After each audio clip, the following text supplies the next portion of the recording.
I know the BVI is in high campaign mode, so I want to say special good evening to all of our friends and family in the British Virgin Islands. Wish them a peaceful campaign and may the best party win. I know, of course, Myron Walwyn of Nivision Stock is one of the contenders, and so we wish him and all the others all the very best. I also want to say good evening to the people who are in the United States of America, those who I know listen all along the eastern seaboard of the United States, those in Florida, those across the country, in California, and even places like Seattle and elsewhere. We want to say good evening to all of you. Good evening to our friends and family in Canada, where we have a large listenership as well. We are saddened, of course, to hear of the death of our Consul General there, Mr. Isaac, Dr. Isaac, and we extend condolences to him. We know the whole Toronto family is mourning his loss, and certainly we would want to join in extending condolences to his family and to all of you who mourn. He certainly did a fantastic job there. So those of you in Toronto, we know that his funeral is going to take place shortly, and we would ask that you go out and show your respects and your last respects to a man who really did incredibly well for himself, hailing as he did from St. Kitts, the countryside in St. Kitts, and going to Canada and really making something of himself there, becoming a leading academic and then latterly our Consul General. We shall surely miss him, and may his soul rest in peace. I want to say good evening as well to those over in the United Kingdom and elsewhere who religiously listen to this program. And now I'm told we're streaming live at Facebook and YouTube, so you can not only listen, you can watch and listen, and that way I try to put something on a little decent nowadays, because I'm no longer on radio alone. I'm now on radio and clearly some video feed as well. To everyone in Nevis, good evening. To everyone in St. Kitts, good evening. To all who are listening, good evening. Welcome to the show, and I trust and hope that tonight we're going to have a good show. Now, we have quite a bit to cover this evening, so let me start at perhaps something that's not so controversial. This morning we had a very simple but significant ceremony here in Nevis, where we accepted and basically allowed the press to see considerable quantities of equipment, millions of dollars worth of equipment that has been donated to us courtesy of the government and people of Japan. People sometimes ask, what is it diplomacy is about? You're traveling up and down the place, you're shaking hands with people, you're meeting people at the UN. What is coming out of all this? And I think that this is an example of where good relations between nations bears fruit and bears results. And so we, today, we had 2 front-end loaders, we had a dump truck, we had 4 fully furbished pickup trucks. So that's 2 front-end loaders, a dump truck, 4 fully furbished pickup trucks. One I think is specially equipped for disaster management. We also have a few warehouses, actual warehouses that will be erected around the island, and we have the supplies for those warehouses. That is all the supplies you're going to need: chainsaws, jackets, life vests, ropes, you name it, for purposes of disaster preparedness and readiness. The idea behind these warehouses is going to be that we'll have sufficient supplies in each of the parishes so that they can survive for up to 72 hours until, of course, the professional help arrives. And so, in addition, we have a very expensive, very high-tech drone that was donated, which will help us in search and rescue during or after storms or in other scenarios as well. We also had a lot of equipment that was donated. This is only the first batch. We also expect a fully furbished medical van that will arrive, we're told, later this year. And also later this year, 2 separate shipments. We expect more supplies, including over 400 tarpaulins. And you would recall that when the hurricanes passed on the last occasion, that we had an issue with people wanting tarpaulins in order to be able to get some relief for their roofs, those who had roofs that were damaged, and we didn't have enough. So we're going to have over 400. I say all this to say that a significant contribution in terms of value was handed today to the various agencies in the government. A significant investment by the government and people of Japan in the people of St. Kitts and Nevis, and more specifically for the island of Nevis. Now, there was a lot of talk and debate, of course, about this fisheries complex. I think the public would be aware and would remember that the NRP in government had agreed to put a fisheries complex right there in Charlestown at the bottom of Prince William Street. we opposed it in opposition, and when we got into government, we said to the Japanese, we want this to be placed in Bath village. Bath is a fishing village. Let it be put there when you can develop the area, as opposed to putting it there by the bogs where there was no room at all for any advancement or development. The Japanese did not agree with us. We went back and forth, and eventually they said that they would put it where they originally planned to put it, or they would not put it at all. And we said as a government, we could not allow that. We could not put it there. And so that project sort of went to one side. That, however, didn't mean that we discontinued engagement with the Japanese. Oh, no. We continued to engage with them. As a matter of fact, I went on a recent trip to Japan. I think that that is well known because, of course, I always publicize my travels. And we discussed various things. And, of course, we are now seeing the fruits of that continued engagement with Japan, that today the people of Nevis receive millions of dollars worth of equipment, which will make us more ready for disaster, more ready to respond in the case of disaster. And I can tell you I was very, very pleased. I thank today, but I want to now publicly go on record again and thank the government and people of the great nation of Japan to continue to pledge our support and our relationship. We hope will continue to grow from strength to strength. The Japanese is not the first time, because they've spent considerable sums here, we know, on the Alberta Payne Community Center in Bath Village. They spent some sums, I think, at Fenton Hill to shore up a wall there and provide a retaining wall to prevent landslides and mudslides. And they have continued to demonstrate a commitment in terms of infrastructure, in terms of development. And I would want to extend our thanks to them and to say that diplomacy does matter. It matters when we engage with countries. It matters when we talk with countries. It matters. And today, the people of Nevis are the beneficiary. To God be the glory. The other matter I wanted to raise in my, of course, early discourse, I'm going to try to limit myself tonight so that I could open the lines. I figure that the public will have a lot to say. But the other matter I wanted to discuss was the fact that today the federal government announced a very major initiative in relation to cannabis. Cannabis, marijuana, herb, weed, ganja, whatever you want to call it. It has been a very topical issue.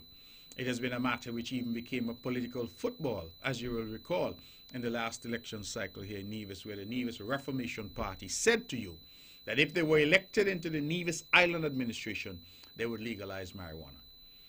The CCM under my leadership said simply that there was no lawful or constitutional authority by which the Nevis Island administration, through the Nevis Island Assembly, could legislate for marijuana. Marijuana had been criminalized at the federal level, and there was no way and no authority at the NIA for us to decriminalize or legalize it. Full stop. So as far as we were concerned, the argument was a non-starter. It made no sense. And I think the people of Nevis responded in kind by voting overwhelmingly for the CCM, notwithstanding that we did not campaign as the NRP did on this issue. To the contrary, I have said, and have continued to say, that the issue of marijuana is a controversial one. Yes, there may be some out there who smoke it and enjoy it. There may be some who say they use it for medicinal purposes. There are some who say they use it for religious purposes. But the topic is controversial, and we ought not to get away from that.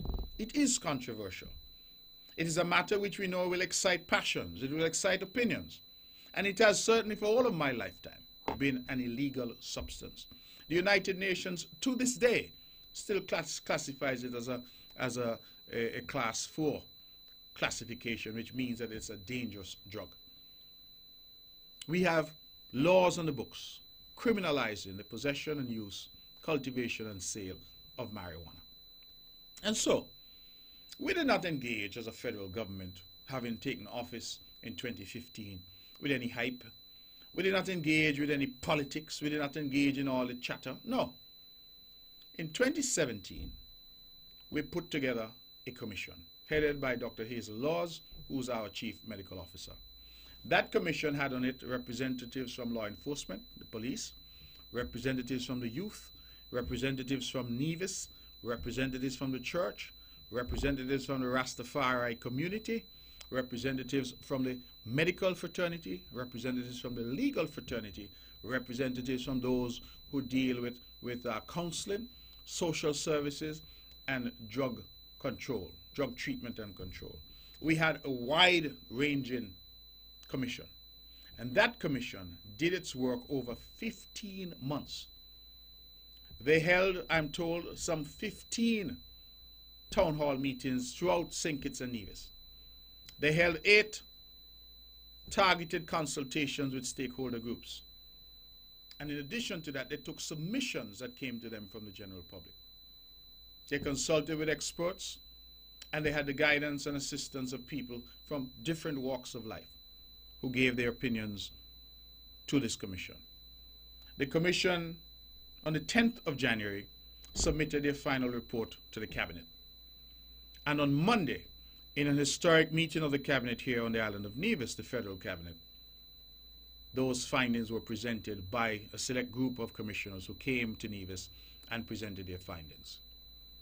Their findings have been accepted by the government of St. Kitts and Nevis. Their findings largely fell into 3 categories. The first category dealt with scientific and medicinal use of marijuana. And on that, the commission was unanimous. That means all of the commissioners agreed.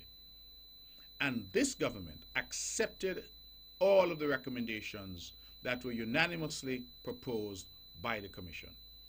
The second category spoke to the use of marijuana for religious purposes. The commission could not come to any consensus on that because different members of the commission had different views based on their own consultations with the public. And not even a majority were of the view that that should be recommended. The third category was legalization throughout for recreational use. And again, the commission came to no conclusion on that and could not achieve any consensus or majority position on that. So the cabinet had a set of recommendations which were unanimous for scientific and medicinal purposes. They had a set in relation to religious purposes which were not unanimous and had no majority view or consensus. And they had for recreational, the third category, again, not unanimous, no majority or consensus view. And so the cabinet decided in its wisdom that they would accept and deal with in a phased way the first set of recommendations which were unanimous. That is, all the commissioners agreed and recommended this. And so what are those? The Drugs Act currently would have to be amended. The amendments, and I'm paraphrasing, would, the major points, provide for a regime for the licensing of medical marijuana, the development of a medical marijuana industry here in the country. The licensing regime would be strict and would have to be formulated. A framework would have to be arrived at in terms of who could be licensed. You would have marijuana being dispensed legally through prescription and the like. We made a major move in decriminalizing the possession of small amounts of marijuana. The cutoff point is 15 grams. So if you're caught with 15 grams or less, then you do not get a criminal conviction. It becomes what is called a ticketable offense. So it's like you're driving with tint or you're driving over the speed limit. You get a ticket, not a criminal conviction. If you are growing marijuana plants, then we are not allowing any more than 5 per household. If you're 5 per household or less, you commit an offense, but again, it is ticketable. It is not a criminal offense. It doesn't lead to a criminal conviction. Of course, over 15 grams or over 5 plants, then that still remains a criminal offense that would attract criminal sanctions. So I want to make that distinction. If you have 15 grams of marijuana or less and you're found with it, it becomes ticketable, so you pay a fine. If you have 5 plants growing per household or less, and you're found with that, it becomes ticketable, you pay a fine. There is no criminal penalty and no criminal conviction. If you have over 15 grams or you have over 5 plants, then that remains a criminal offense which would have criminal sanctions. In addition to that, persons who had been convicted of having marijuana or growing marijuana who fall within the threshold that is 15 grams or 5 plants as the case may be, they will have their convictions expunged. So we're going to remove all of that because we recognize that a lot of youngsters who have had convictions, say for having a spliff, have a conviction on their record, and that has stopped them from getting jobs, it has stopped them from even traveling, etc. And so that will be expunged. So we'll have to look at that. For anybody who is currently in prison, who was convicted again for those small quantities, that again would be looked at. In relation, we recognize that the science suggests that marijuana can have an effect, a negative effect on the brain, particularly those who use marijuana as youth, young people. In fact, the science suggests that the brain is continuing to develop up to 24. And so if you use marijuana during that period, it can have negative effects. That is what the scientists are telling us. And as a consequence, we're going to be investing very heavily in counseling, drug prevention, drug counseling, treatment, as the case may be. We will revamp the health sector to deal with that. We will also launch a massive information campaign where we educate the public, and we will have that inculcated into the school curriculum in order to ensure that it permeates throughout the society what the possible dangers might be. We also, of course, are going to have a massive public relations exercise to prepare people for these changes. In addition, we have a situation where, of course, we have to protect our youngsters. And so, based again on the recommendations and the reading of the report, the Commission said that the age, there was a big debate about what age should people be allowed to use marijuana, if at all, and that age was deemed to be 18. And so the sale of marijuana, the consumption of marijuana by those 18 and under will be strictly prohibited and attract criminal penalties. Lastly, we have said that there should be no smoking of marijuana in public. There should be no smoking in the public places. So all the fellows who like to go in town and sit down in the square and burn a spliff, that would attract serious criminal charges and criminal penalties. The idea is that if you're going to consume marijuana, you do it in the privacy of your home, in a private space, as opposed to doing so in public. I think as the Prime Minister put it today, nobody who doesn't use marijuana should be in a public space and have smoke being blown in their face. You are not to use it in a public space. So those are the broad proposals. I've sort of paraphrased rather than to go into a deep conversation about each and every one. And I'm sure when the phone's open, we're going to have some discussions. But those really are the broad proposals. The Commission could not come to a conclusion on the use of marijuana for religious purposes, and so made no recommendation in that regard. Equally, they could not come to a conclusion on the use of marijuana for purely recreational purposes and did not make a recommendation in that regard. The government has decided we're going to do this in a phased way. We're going to deal with the medicinal and scientific, subject to all that I've said about 15 grams, 5 plants, no criminal conviction, ticketable offense only, etc. No smoking in public, no use in public, and 18 years being the age under which no consumption is allowed. And then we see that the other phases in terms of religious and recreational, we'll have to see how those are developed. Now, I recognize that it is a major step for the country. I equally recognize that there will be people who say it doesn't go far enough. That is the nature of things. But what it does say, and the process says, that we are a government that is not tone deaf. We are a government that has listened and that has done what governments are supposed to do, consulted. You hear how long I said? 15 months was a period of consultation. 15 months. That is a long time.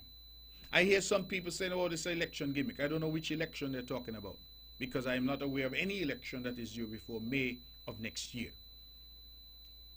You don't consult for 15 months, finally get a final report, and decide to act on that report for an election gimmick. That is not gimmickry.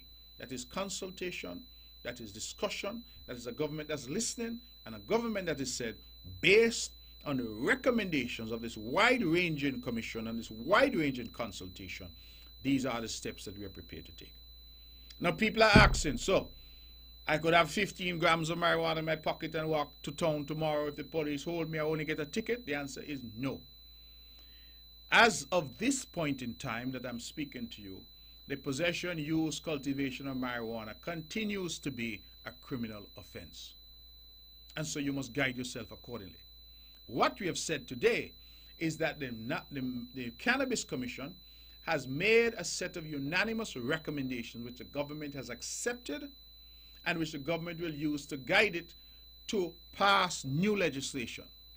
So this that I'm saying to you does not come into effect until the new legislation is passed, which I know we are already working on. So I ask you please to understand what is happening here, that what we've enunciated today is a new policy, a shift in policy based on the recommendations after consultation of the Commission that we will then use to frame legislative changes which I believe most people would welcome. It means therefore that the police and the security forces will not be engaged anymore and have their time caught up. The court will not have its time caught up in going after people who have a dime bag or people who smoke in a spliff. That is no longer necessary because, as I said, small quantities, if you're caught with it, you pay a fine. That's it, ticketable. And it is where we are at this point in time. Not many people say, oh, you haven't gone far enough, you should free up the weed. And I think it should be put in context and perspective for all of us. Of the 193 or thereabout countries that we have in the world, only 2 countries, Uruguay and Canada, have completely legalized marijuana. 2 out of 193. That is not to say that Sinkis Nevis can be bold and go out and say, you know what, we don't care. But a prudent government must act prudently. A sensible government must act sensibly. And serious issues, I always say, demand serious attention from serious people. It is not to just go and do something. You have to consult, you have to examine, you have to see what the ramifications are. Because even as I speak to you tonight, marijuana continues to be a Schedule 4 drug, dangerous drug according to the United Nations. As I speak to you tonight, the United States federal government still has marijuana as a drug that leads to criminal penalties. As I speak to you tonight, every other country in the world, except Canada and Uruguay, have criminal penalties attached to the use, sale, and growth of marijuana, except where an exception has been carved out for medicinal or other purposes, or as in the case in Holland, special zones have been created for the use of marijuana. So I think we need to be careful. And I learned from the Commission that even the Great Canada, having completely freed up the weed, as people say, are now having legal problems because their banks are now accepting deposits from ganja farmers and ganja sellers. Their banks, just like our banks, have correspondent banking relations in America.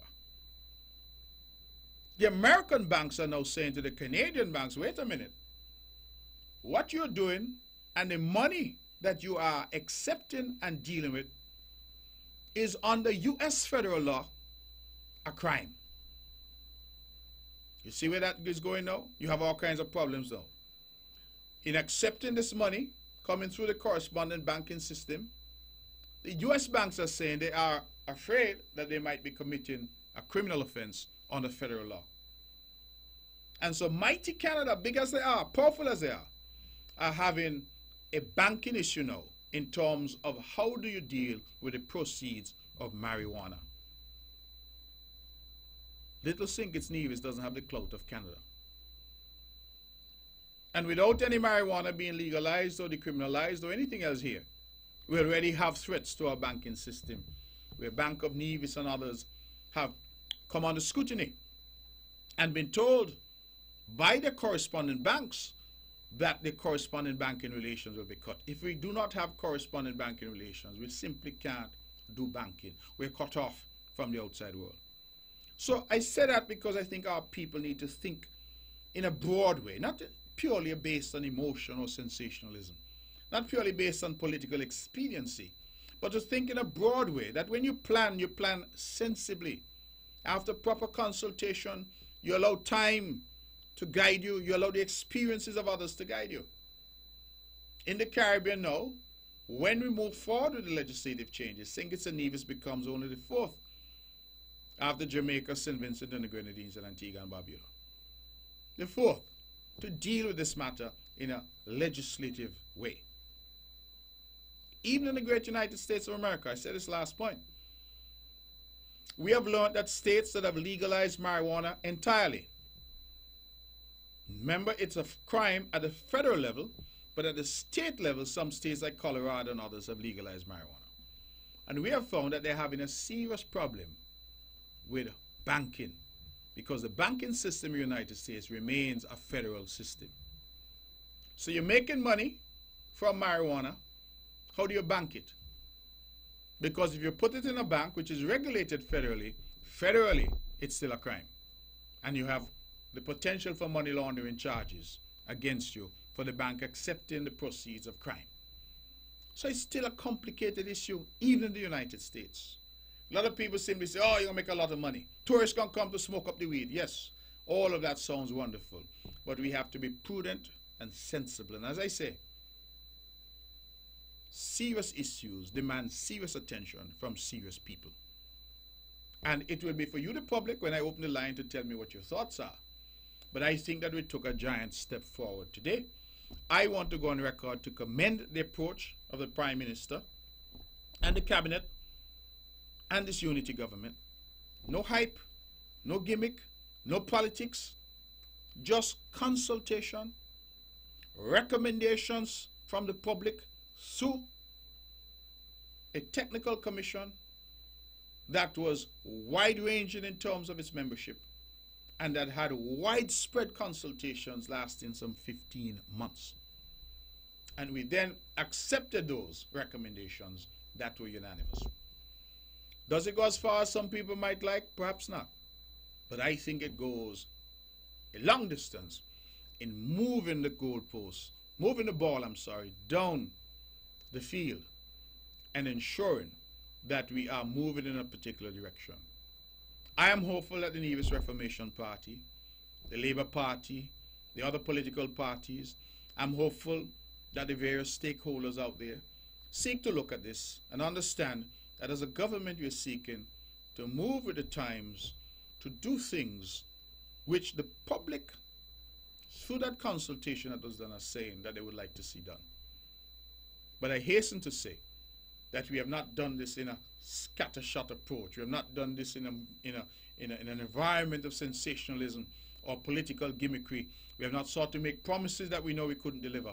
Instead, we have consulted, we have sought recommendations, and now we are seeking to act on those recommendations consistent with what other countries are now doing in the context of medicinal and scientific purpose. And, of course, in removing the stigma and the criminality that is attached to small amounts of this plant. So that is where we are at the moment. I hope that members of the Rastafari community would call in. I hope that other people would call in and share their views, because I think today is and has been an historic day in that regard in the island of Nevis. Matter of fact, I put a post up on Facebook setting out what the Prime Minister had said in accepting these recommendations.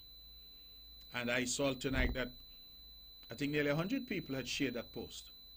So it tells you that there is a general sense out there of curiosity, general sense of interest in this particular topic. And so we will see where it goes, but the government will continue to work as it has promised to do.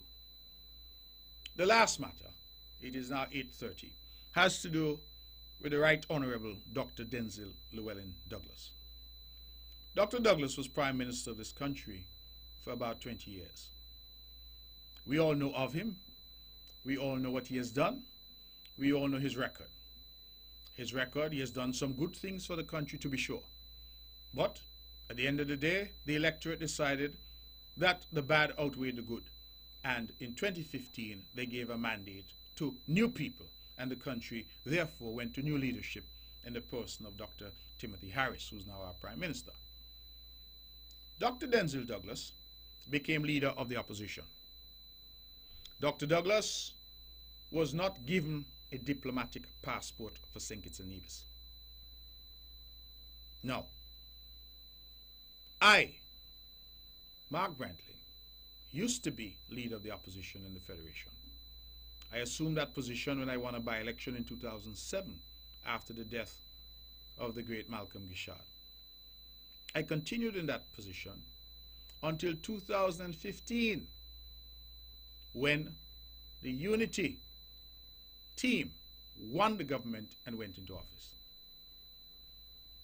For those 8 years that I was leader of the opposition, Dr. Douglas was Prime Minister, and he refused me a diplomatic passport. I'm not saying that to say that there should be some tit for tat. I'm simply saying that because that is factual. Those are the facts. He, as Prime Minister, refused me a diplomatic passport when I was leader of the opposition. He now is leader of the opposition, and he was refused a diplomatic passport. Now, Dr. Douglas, not content as I was, because when he refused me a diplomatic passport, I simply traveled everywhere I had to go with my ordinary passport because he couldn't refuse me that. And I recall one incident in the BVI in particular, where I was invited in my capacity as leader of the opposition to give a speech to a group of divisions there. I think it's an association called NAPS. And when the protocol people met me at the plane and I gave them my ordinary green passport, the lady looked at me and she said, "You don't have a diplomatic passport?" And I just told her no, I did not have one. I recall that the Honorable Sam Condor, now our ambassador to the United Nations, was Minister of Foreign Affairs. I recall I approached Sam Condor and asked if I could, as leader of the opposition in the country, get a diplomatic passport. Sam responded positively and told me to fill out the forms. I did so, submitted all that I needed to submit, and then I heard nothing further. I recall one day I was traveling through St. Kitts, and I had about an hour's time before I had to check in. And I called Sam Condor, then the minister, and he told me, yes, the passport had been prepared for me, a diplomatic passport, and that I should go to the passport office right there at government headquarters to collect it. I asked the person driving me to drop me there. I went there. When I asked for it, the lady said, "Hold on a minute." And she came back after quite some time and she said, "I believe you're going to have to go upstairs to ask about that because it was taken upstairs." I found it odd. So rather than going upstairs, I called Sam Condor and I said to Sam, "My brother, what is happening with this thing?" And he said, "Boy, you're going to have to talk to the Prime Minister," who was Dr. Douglas. I indicated to Sam that I would not beg anybody for a diplomatic passport. And if Dr. Douglas did not see it right to give me one in my capacity as leader of Her Majesty's loyal opposition, then I would not fuss about it at all. The passport, I later found out in 2015, when I became a member of the federal government, had been prepared but had been embargoed. That's a big word to say. Somebody put it in the desk and said they're not going to give it to Mr. Brantley. And in fact, in 2015, when I became leader, I'm sorry, not leader, forgive me, I'm getting ahead of myself in terms of where I was at that point. In 2015, when I became foreign minister, that's what I'm looking for. I remember the then permanent secretary, Mr. Newton, giving me the old passport that I should have had when I was leader of the opposition. By then, of course, I already had a diplomatic passport, having become deputy premier here in Nevis in 2013. So I want that record to be clear, that I was leader of Her Majesty's loyal opposition from 2007 until 2015. During that time, Dr. Douglas refused me a diplomatic passport in that capacity. He was Prime Minister. In 2013, I did get a diplomatic passport by virtue of becoming Deputy Premier of Nevis. So I hope that background is clear. That is the factual matrix and scenario. Dr. Douglas now found himself in 2015 where I used to be, leader of the opposition. And finding himself in that position, he did not get a diplomatic passport. Now, Douglas was not like me. I was content to travel the world with my ordinary St. Kitts and Nevis passport because I only have one. And as long as I live, I pray to only have one. That is the country I love, where I was born, St. Christopher and Nevis. But Dr. Douglas is not me, so he wasn't content. Having been Prime Minister and King of all he surveyed for 20 years. He didn't want to go in the ordinary line now and this kind. No. He decided if St. Kitts and Nevis will not give me a diplomatic passport, I will get it elsewhere. And so, he persuaded a colleague and friend, no doubt of his, from Dominica to give him a diplomatic passport for the Commonwealth of Dominica. Now, I want the public, because you see, we have to put these things in context. Here is the man who is the leader of Her Majesty's loyal opposition in St. Christopher and Nevis. A man who had hitherto been the Prime Minister of St. Christopher and Nevis for 20 years. He goes to Dominica and he gets a diplomatic passport. He doesn't just get it as a trophy that he puts on his wall and says, look at it daily when he gets up in the morning. He puts on his wall and he says, my friend in Dominica has given me this as a token of our friendship. No. The evidence suggests that Dr. Douglas traveled on this diplomatic passport from Dominica. Now, put yourself with me for a moment in the shoes of the immigration officer in London.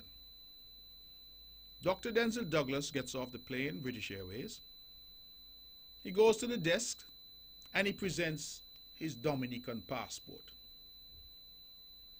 He, by so doing, is representing to immigration in London that he is a diplomat for and on behalf of and from the Commonwealth of Dominica. He goes to Dubai, he does the same thing. He represents himself by so doing as a diplomat, representative, not only representative, high representative, diplomatic representative from the Commonwealth of Dominica. Now, I would have no quarrel whatsoever. But remember, as you walk with me down this conversation, that this is a man who is leader of the opposition in St. Kitts and Nevis, and a man who is seeking even now to be Prime Minister of the country again. But when he presents himself in London, in Dubai, Mexico, wherever else, he presents himself as a diplomat representing the government and people of the Commonwealth of Dominica. Because that is what you do. The border agent in London is not going to ask, well, sir, do you have any other passport? Sir, are you really a representative of Dominica? Because the document isn't fake. The document is a genuine document. And he uses it to travel the world.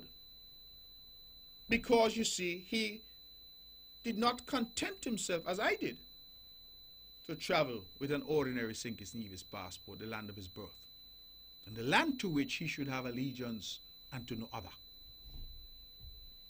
The unity government, faced with that, sought the guidance of the court on the basis that there is a prohibition in the law against someone having dual citizenship, having any allegiance, etc. As a matter of fact, Dr. Douglas himself, when he was Prime Minister, championed the fact that you should have allegiance to no one else. And if you recall, he went into the Parliament and made it a criminal offense to stand for an election having a foreign passport or foreign citizenship. And even the people who nominate you had to sign now a form that they too would be criminalized if they nominate someone to stand in any election in St. Kitts and Nevis knowing that they had a foreign passport, a foreign citizenship, or allegiance to a foreign country. Dr. Douglas did that, made it a criminal offense. So, you now have a situation where the unity government decided, let's go to the court and ask the court, what is the position here? Today, the court ruled that there was no prohibition on Dr. Douglas so doing. I understand that Dr. Douglas landed in St. Kitts this evening. There was great rejoicing. I understand that there was some even small motorcade, and that the people in Labour and who support Labour are joyful. And that is a matter for them. But you see, I look at matters in a different way. The judge has ruled, and no doubt that decision will be appealed, because I think it's an important point for clarity, to get clarity on. And it may well be appealed all the way to the Privy Council. But I am not concerning myself too much tonight with judges and the law. That is for the lawyers. I am concerning myself rather with the court of public opinion, not the court of law. And I'm asking the people of this country, what does it say to you? And how do you feel that someone who says they wish to lead you traverse the world using the passport of a foreign country? Remember, I remind you, that when you present your passport to immigration in any country, the fact of presentation of that passport says to that immigration officer, allow me to enter your country. This is who I am. I am Dr. Denzel Llewellyn Douglas, a diplomat for the Commonwealth of Dominica. That is who he represents himself to be, because the document that he has to travel on says that that is who he is. He doesn't represent himself and say, I am a citizen of St. Kitts and Nevis. Here's my passport from St. Kitts and Nevis to show, and I'm asking you to allow me into your country and to give me the protection of the laws of your country. No. He's saying rather, I am a diplomat for Dominica. And we all know who diplomats are. They're high representatives of governments globally. Today I sat with a diplomat, the Russian ambassador. He's a high representative for the government of Russia. Now, I would be more surprised if the man I sat with today, who would have landed at RLB and presented a passport which says and identifies him as a diplomat for Russia, were to whisper to me while we were having lunch, you know, in truth, I have no relationship with Russia, you know, I have no allegiance to Russia. This is just a document that I used to travel on, you know. I am really American. And my allegiance is to the United States of America. I would be shocked, and I think you would be shocked too, if you heard any such. Because on its face, you would understand that that is nonsense. And so the court has ruled. I'm not going to get into that. That, as I say, is a matter for the lawyers. They're all far more capable than me. I'm here talking to you in the court of public opinion. And I'm saying to you, how could it be right that anybody who asks of you to lead you and lead your country is representing to the world through the presentation of a diplomatic passport that they are a diplomat for a foreign country? Let me break it down a bit more. Dominica, we know, has a citizenship by investment program. Important for Dominica. God bless Dominica. St. Kitts Nevis has the original citizenship by investment program dating back to 1984. We gave the world the idea of economic citizenship. Little St. Kitts and Nevis did. St. Kitts and Nevis invented it. We continue in that business till today. And other countries, globally, Portugal, Cyprus, Montenegro. All of these countries have sought to mimic what we're doing here. And so too in the Caribbean. You have Antigua, Barbuda, you have Grenada, you have St. Lucia, you have Dominica. With varying degrees of success, there are countries now throughout the world, Malta and others, who are involved in the citizenship by investment program, or some variation thereof. You have your golden visa in the UK. You have your EB5 visa in the US. Canada itself had some program which attracted lots of Chinese from Hong Kong. So there's a program that exists, and different nations have embraced it or some variations of it. But here's the point I want to make. Dominica is in direct competition with St. Kitts and Nevis. When you go out to the marketplace, people are saying, which should I choose? St. Lucia, Grenada, Antigua, Dominica, or St. Kitts and Nevis?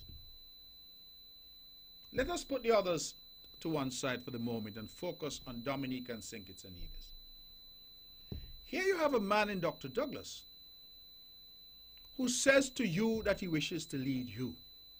And therefore you are entitled to expect from him and of him that he has allegiance to no one else. You're entitled to expect that he will promote no one else but you.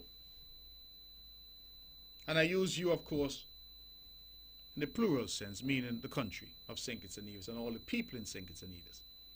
You should have no doubt in your mind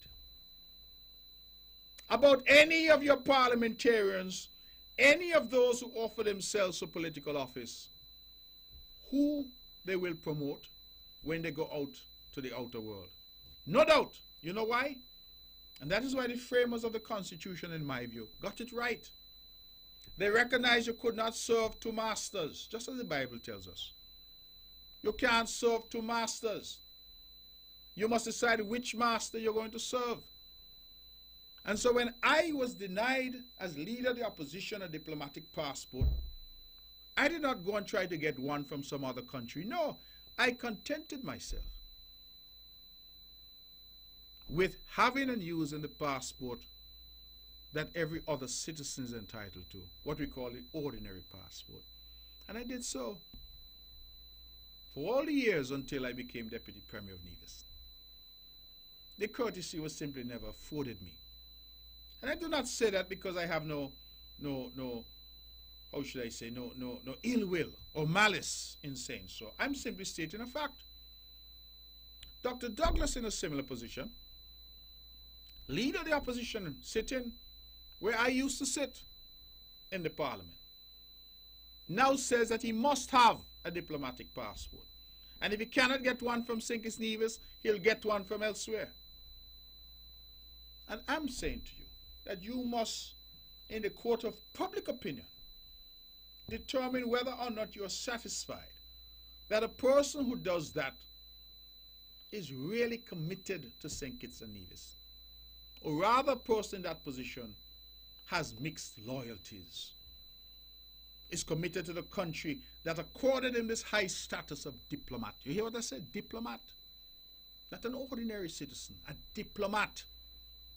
Someone who, when he presents himself, says to a foreign border agent, immigration agent, I am who I say I am on this passport, a diplomat, high representative of the government of the Commonwealth of Dominica.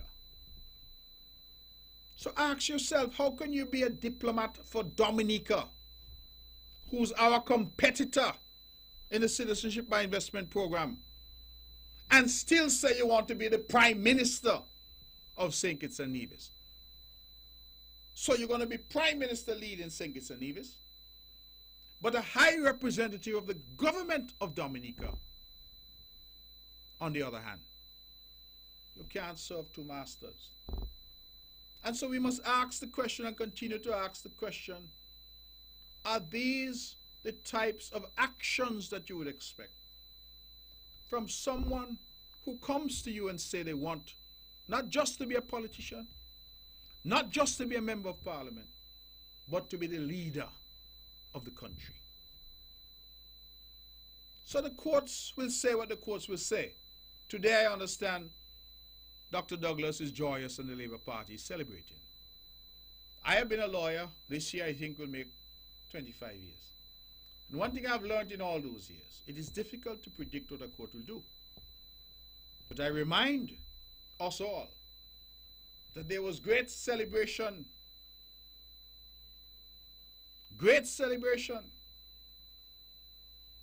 in 2015 when the Court of Appeal indicated that the new boundaries could proceed.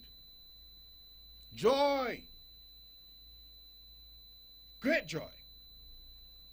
But by the time the Privy Council took a look shortly thereafter and said no, the new boundaries could not proceed, the joy that came at night led to wailing and gnashing of teeth in the morning. So I am not going to get hyped up either way.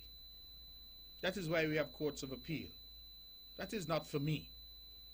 My simple discourse this evening has to do with the court of public opinion and asking the people of this country, are you satisfied if Mark Brantley were to come before you and say to you, make me the Premier of Nevis, and oh, by the way, I have and act as a diplomat and hold a diplomatic passport on which I travel for Barbados. I have another one for Antigua. I have a third one for Grenada.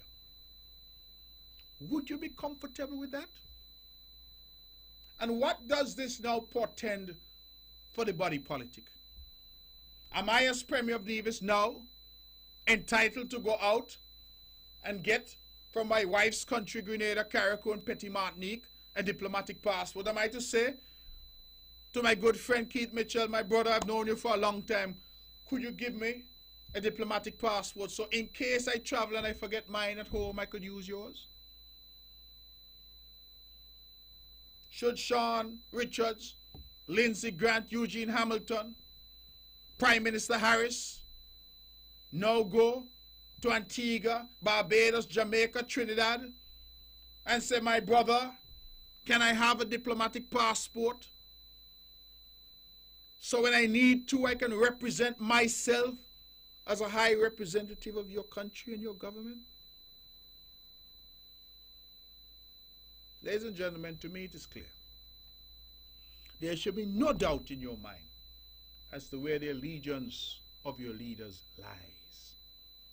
No doubt in your mind that you can trust and rely on those who lead you to be committed to you and only to you. Sounds like when I made my marriage vows. To you and only to you. That is the leadership that you need, the leadership that you want, the leadership that you can trust. Whenever you hear a man say, well, I got a passport here for Dominica. I got one over there for St. Lucia. I got one for Jamaica and one for Grenada. So when I travel, I just pull whichever one. I have all 5 in my briefcase.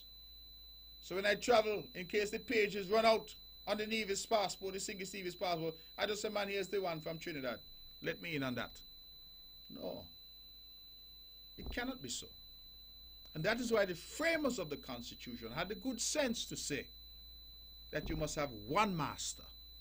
You must serve one master. And if you say you want to be a parliamentarian, and worse if you say you want to be the Prime Minister of this country, the public should have no doubt as to who you serve.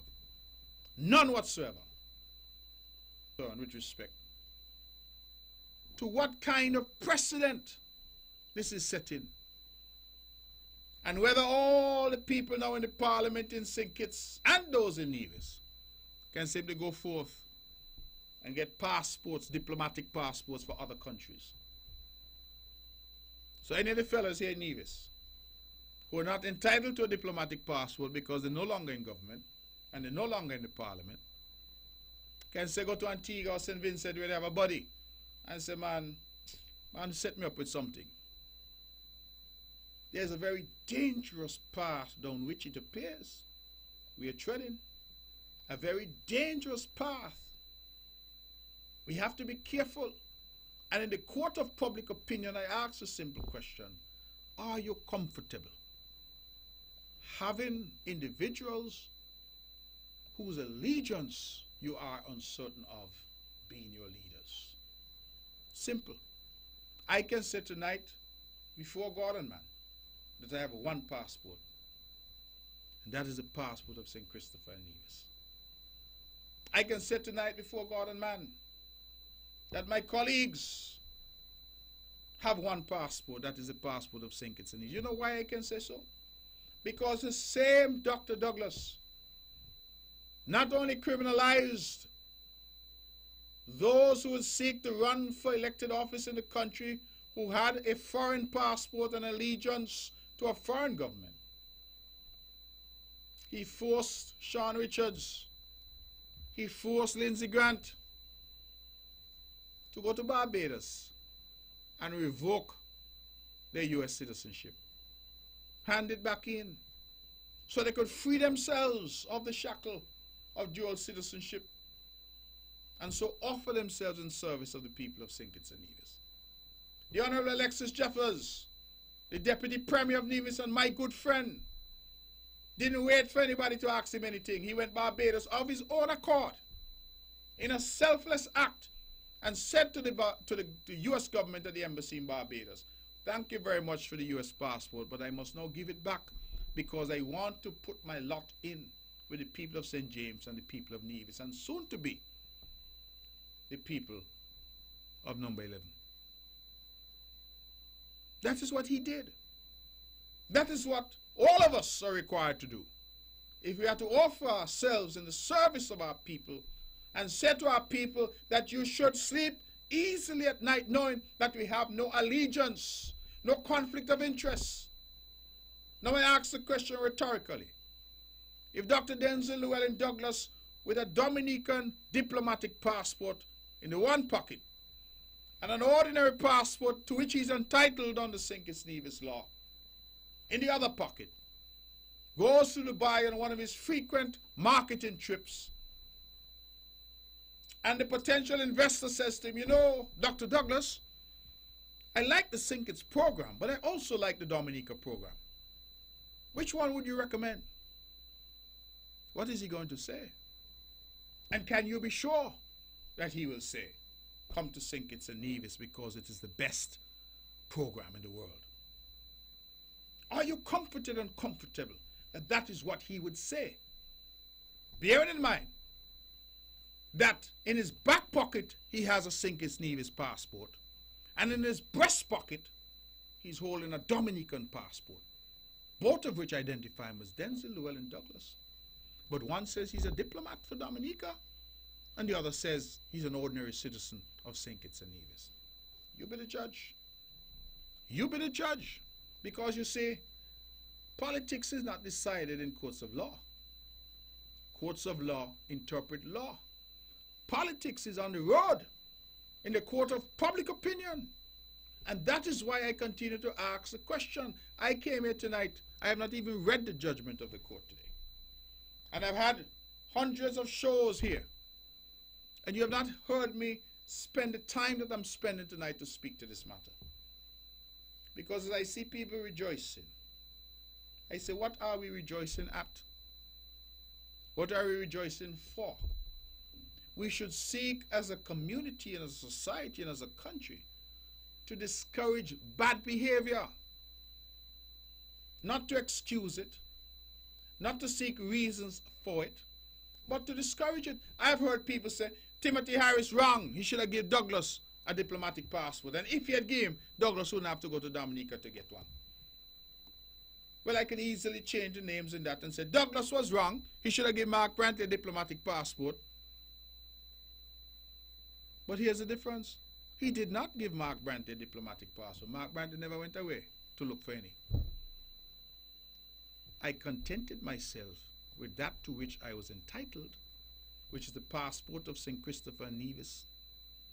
And since a diplomatic passport was denied me, I contented myself.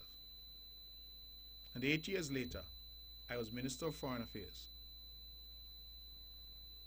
Ladies and gentlemen, there's serious, serious issues here. Serious undercurrents. When we ignore and we cut out all noise and we focus, what are the real issues? I said to you that the real issue, properly understood,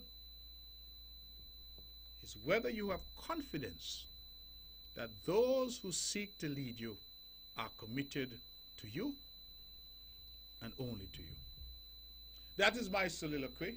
It is already past 9 o'clock. I didn't realize the time had gotten away from me, but I will open the lines now, and I promise to say little. 869-469-1616, 869-469-1700. I had an hour, so the next hour is yours. Please, when you call, make your point. I expect that a lot of people will call. I hope a lot of people will call. Make your point quickly, and then move so that somebody else can make their point. If you want to engage me, we will engage. As I said last week, this show is a show that promotes dialogue, not monologue. So I hope to talk to you and be able to talk to each other. Let's open the lines and take the first call. Good evening, you're on the mark. Good evening, Mr. Brantley. Good evening to you. I had this number set up in my phone for a long time. Excellent presentations tonight. Two things. First thing, the marijuana. Suppose, for argument's sake, I go down the road and buy 2 leaves of the marijuana plant and I have them in my pocket. I don't think they'll come up to a gram. And I'm going home to make tea with them to help my glaucoma or something of the sort. And a policeman stops me. Do you think it's really fair that he should fine me for a small quantity like that? Well, let me put it this way. If you have glaucoma, you should have a prescription. So you would not have a problem. Because that is the idea. The idea is that the people who would be using it will be using it for medicinal purposes, not for recreational purposes. Okay. But currently, of course, you can't use it for any purpose. And if caught, you attract criminal sanctions if it is a little bit. I've heard fellows say they get big fine, $5,000, $10,000 for having a spliff that they already smoked. Yeah. All they had was the residue. So that is the situation. My understanding is that Jamaica and something under which our commission would have addressed some of the issues in Jamaica, that they allow up to 2 grams without any kind of penalty. Well, that may be the case. That is not the model that has been proposed. The model that has been proposed here is that there is no criminal penalty if you have under 15 grams or if you have 5 plants or fewer in a household. So basically, I mean, I have no interest in this marijuana thing. Never smoked it in my life. Don't like the smell of it or anything of the sort. But I'm just concerned about there's still some degree of prohibition. Well, of course, because it has not been legalized. Okay. What you have done is decriminalize small quantities and make it purely ticketable. But it has not been legalized because, as I said, the Commission came to no conclusion in relation to the use for religious purposes or the use for purely recreational purposes. The only unanimity occurred in relation to the use for scientific and medicinal purposes. Yeah, okay. I don't want to take up, because I imagine a lot of other people want to call. But the other question, the diplomatic passport. There was a certain Iranian gentleman by the name of Moghadam who went into Canada and on a Senki's passport. So he was in fact serving as a representative of Senki's. Of course, if you have a diplomatic passport, caller, you are presenting yourself as a high representative of the country. And as a result of him holding that, we, the country, may have suffered as a result of that by loss of visa access. Absolutely. So having a diplomatic passport does show some kind of allegiance to the country which we represent. Well, so I find it strange with the findings of the court. Well, I am not going to get into the court. Because I understand that. You didn't say that. But from a layman's point of view, I'm just giving my opinion. That's what I'm saying. So I'm moving this in the People's Court. And I'm saying the court of law will do what the court of law needs to do. The lawyers then will handle that. I'm asking you as a citizen of the country and as a voter, do you feel comfortable if you know that those asking you to lead them are holding 1, 2, multiple diplomatic passports from other countries? Well, the answer is bold N-O. Okay. I'll let somebody else come in. Thank you. Thank you very much. Let's go back to the phones and take some more calls. Good evening. You're on the mark. Good evening, Mr. Brantley. Good evening to you. Again, this goes back to consistency, right? You seem to vacillate on when to lead from the front and when to hide behind the factors or co-tails of a commission. I mean, both the airport project and the marijuana issue, right, I would have thought are worthy of extensive consultation. I think you made that point last week. I didn't agree with you. All right. I'm not going to get any better this week. Criticizing the timid approach. I mean, you call this approach otherwise. You call it careful and thoughtful. But I understand the correspondent banking difficulties that would arise. But don't you think you could have given, well, the cabinet could have given some consideration to the rasters? You know, some concessions for religious use, you know, with appropriate regulation and conditions, of course. I mean, well, I understand your question, and the short answer is that the cabinet decided that it will be guided by the unanimous findings of the commission. only. In relation to the religious, the commission considered, not even among the commissioners could they get to a consensus position. And so they had no majority view to legalize or decriminalize for religious purposes or for recreational purposes. So we have said we will adopt a phased approach, because I think all of us, even those who say free it up completely, recognize that you have a lot of work to do with your healthcare system, your treatment system, your counseling system, to ensure the schools and the youth who are most at risk, that all of that is taken care of. So we decide, let us create a framework that allows us a phased approach. So we're not saying to the Rastafarian community that this is not going to be done. We're simply saying that in the first phase, we're looking in consistent and consonant with the recommendations, unanimous of the Cannabis Commission. We are looking to do the medicinal and the scientific, and of course decriminalize small portions of the substance. Okay, I just wondered, maybe they can challenge this in court, you know, as infringement. Well, there's of the already a matter in the constitutional court. rights, so. There's already a matter in the court by a Rasta gentleman, an adherent to the Rastafari faith. I think his name is San Kofi, if memory serves. And he has raised some constitutional issues. And that is in part as well why the cabinet said, you know what, let us see what the court will say, because we would also get the guidance from the court as to the constitutionality or otherwise. So that case, I'm understanding, is to be heard in March. Okay. With regards to the Douglas diplomatic court case, you know, maybe you should eat a little humble pie, you know, because when we spoke about this on one of your programs, you were confident that he would lose the case. Okay, the court has ruled, and really and truly, you shouldn't try to litigate it again, not even in the court of public opinion. Why not? Why not? Because, yes, right, you will be going down a very slippery slope. Which is what? Right? But you see, there have been controversial decisions previously. Yes. That was in your favor. No, because I have said nothing about the decision. I have not even read it. I am saying the decision will be appealed, no doubt, all the way to the Privy Council. I have no interest other than an academic interest in that. I am a politician, and politics is determined on the road when you talk to people, ordinary people. And I want you to tell me whether if I came to your doorstep asking you to lead you, you would be comfortable if in my back pocket I had a passport from St. Kitts Nevis, in my hip pocket I had one from Antigua, and in my breast pocket I had one from Dominica. You know, would you be comfortable? Would you be sure in terms of voting for me that my allegiance will be to you? Let me answer that. Yes. By your argument, right, you're saying that Grant and Richards and Hamilton, I think it was. Alexis Jeffers. Or Jeffers were unqualified to represent their constituents, for they had the dual citizenship. But aren't you denouncing all of our dual citizens, myself included? I am not denouncing. If you ask me, I would be comfortable. Because you see, I'm not denouncing you. We are as patriotic and love thinking. Caller, don't come with that. That's a fig leaf. Let me no tell you something. You asked me I am not saying that you are not patriotic, but you are not coming and asking me to lead me. You have a higher burden. You have a higher bar.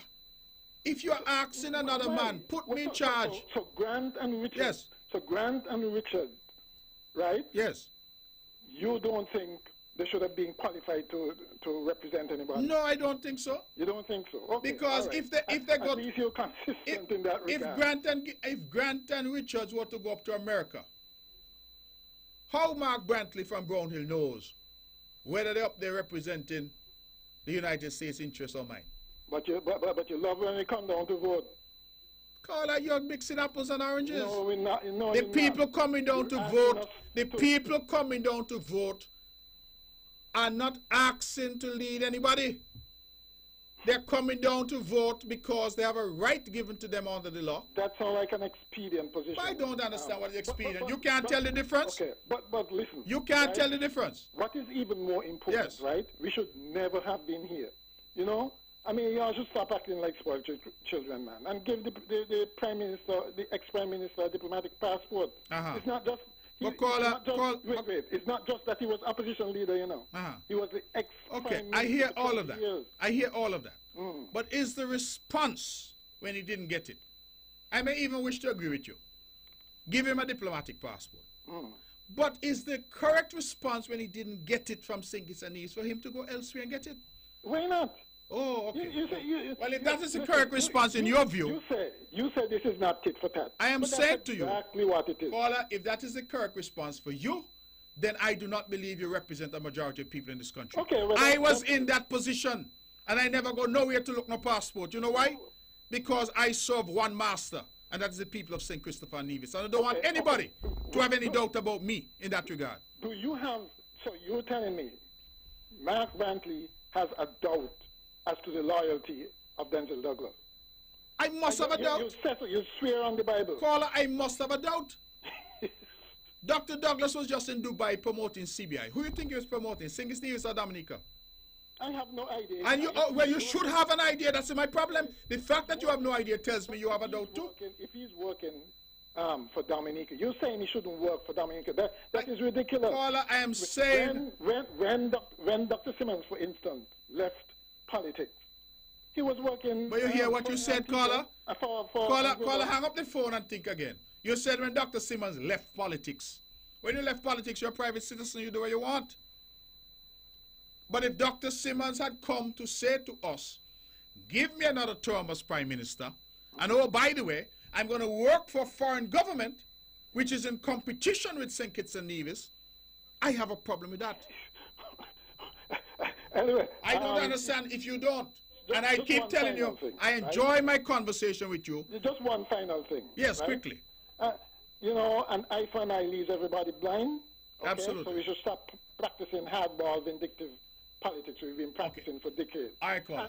We leave it there. Okay, let's try somebody else. Good evening, you're on the mark. Good evening to you. Go ahead. Yeah, I'm just here giving thanks for life, and good night to your listeners via radio internet. Now, I heard you make some comments there pertaining on the aspect of the Parliament sitting today. And I am a member of the commission that was set by the government considering for the Cannabis Commission.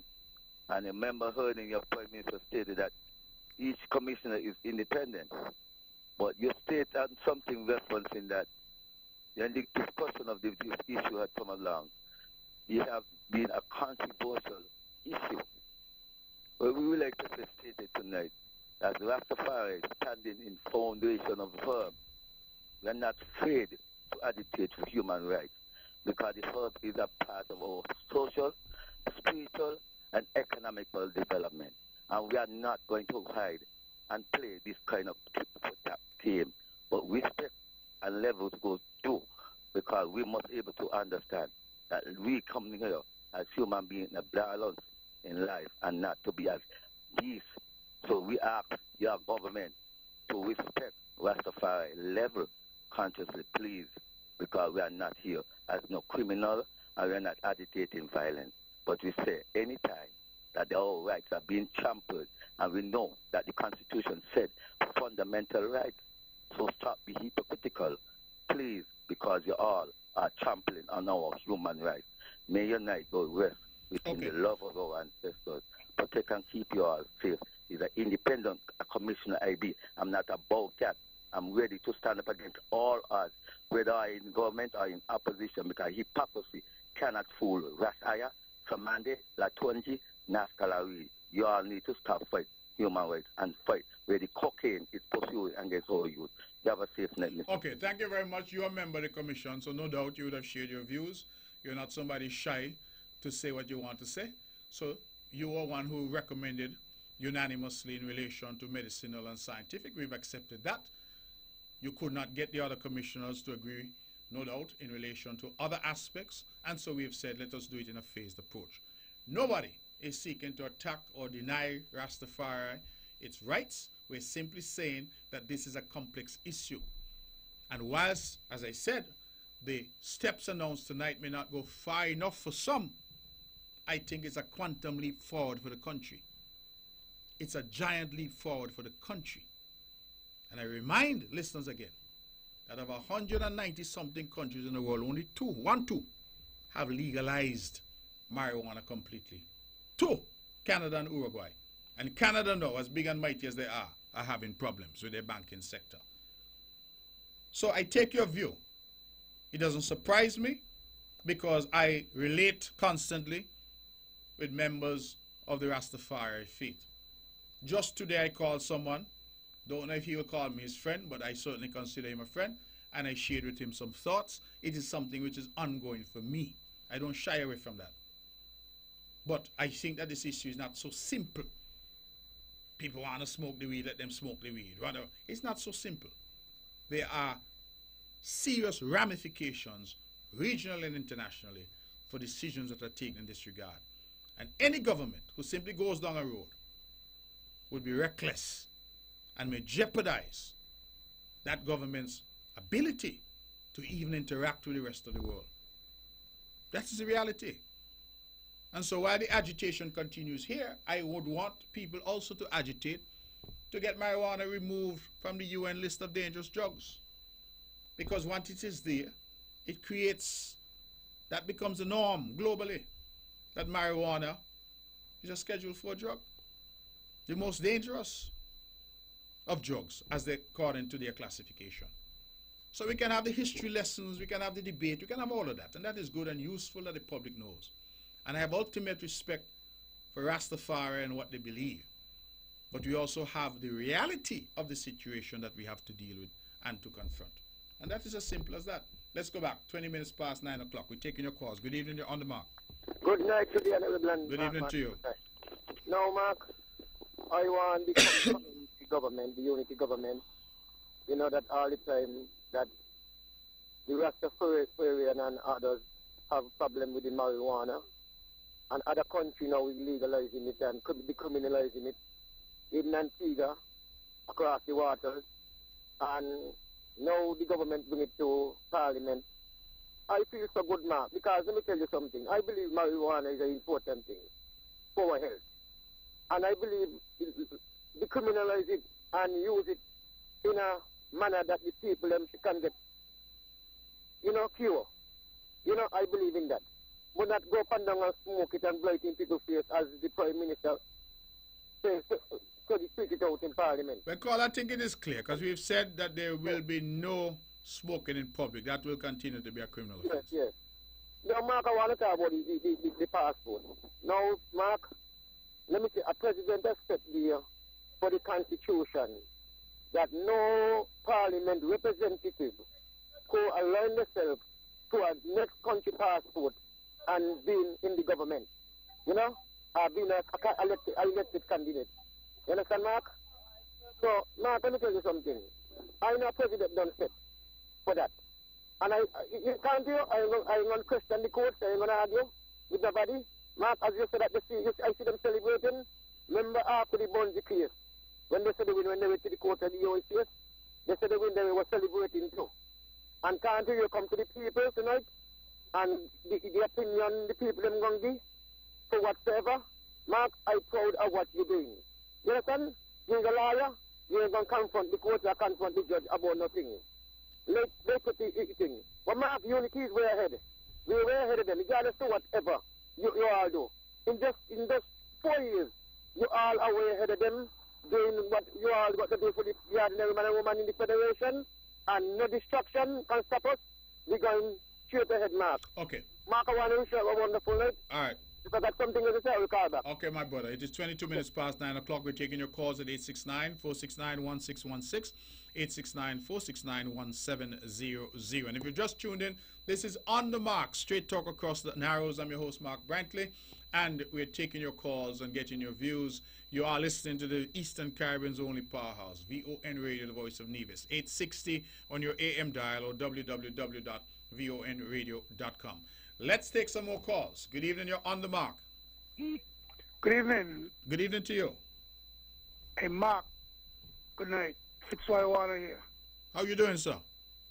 Hey, I'm not too bad, man. Thanks. Okay. I just want to let everyone know that I'm doing okay now.